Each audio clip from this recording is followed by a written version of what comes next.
if I didn't spend it in one way then, I would have spent it when, the time where I had 2 years out and no work coming in.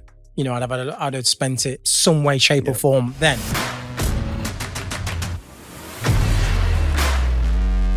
Do you regret your previous spending and your decision not to take professional advice and get more financially literate? Yeah, I do. Looking back, I regret it, but I've got to understand that I had no family support.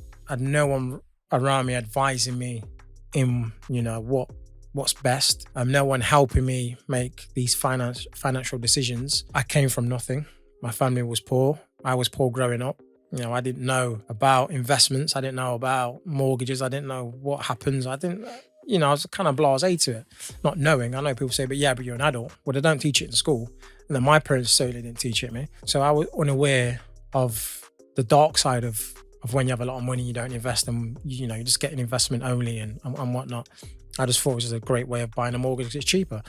And obviously the spending side of it, I wouldn't say I regret it because I was earning enough to kind of spend certain things and buy certain things. It was just, I would say, should have maybe saved more for a rainy day or just better investment. Someone should have said, right, Jay, you're earning 80 grand a month. Get off your interest and just put an extra, repayment, 3 grand a month, over, 3 years, it's almost 100 grand. But no. It's a funny one as well. I mean, because I always, talk about, not regretting anything I have done or anything, things I haven't. And I know it's easy to say in many circumstances, but probably not money. But my theory always is, because a lot of people say to me, I've had some pretty fucking wild spending days myself. And, okay, look, my position now is better than it was pre-bankruptcy. So I guess I'm not complaining, but often people say to me, well, don't you regret that, when you bought 500 grand of art that went down to zero, or you've gone on a 50 grand holiday when you could have gone on a 20 grand holiday. But I very much take the view, and I honestly don't do it to convince myself, but I take the view that, first of all, if I hadn't spent it on X, I would have spent it on Y.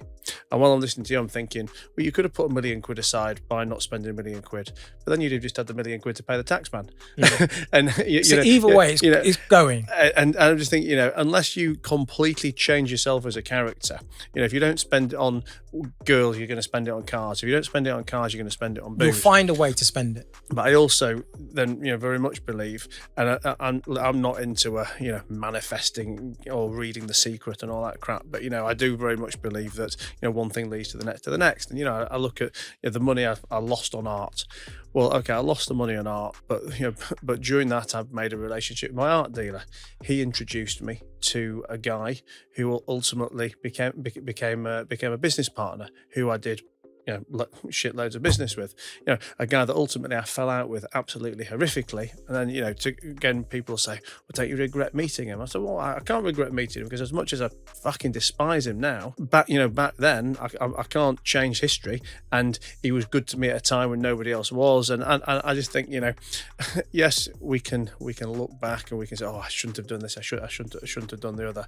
But ultimately, all of those things have led to where we are today.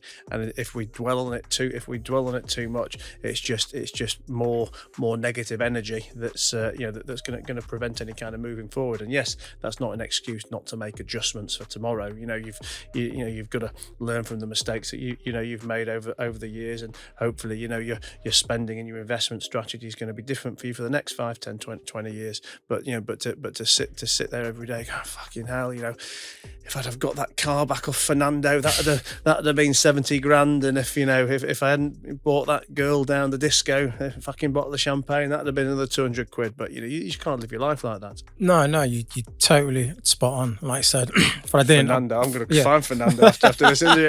Yeah, you still got that Porsche, pal. What are you thinking? Yeah, 500 quid. No, but you're right though. Like I said, if I didn't spend it in one way then, I would have spent it when, the time where I had 2 years out and no work coming in. I'd have spent it some way, shape or form then. The only way I would have been all right is if I'd have changed, something clicked in the mentality that went, right, this investment, plan like this. But again, I wasn't in that frame of mind. I didn't know.